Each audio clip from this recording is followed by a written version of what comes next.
I could stare at that thing forever. So,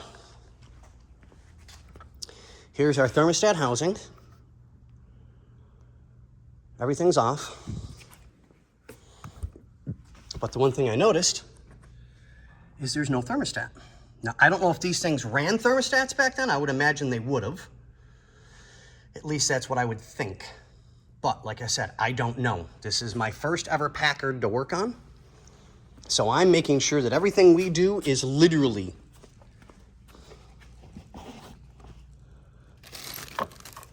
labeled,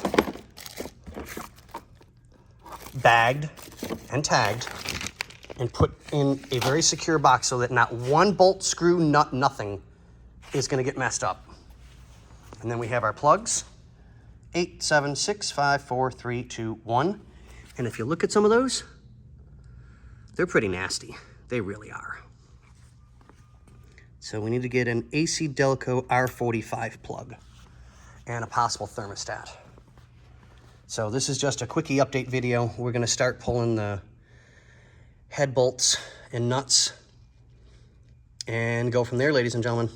This is just a short one because I'm trying to continue working. I've got Nick cleaning up some parts for this that will come back and go back in their proper bags. So, but yeah.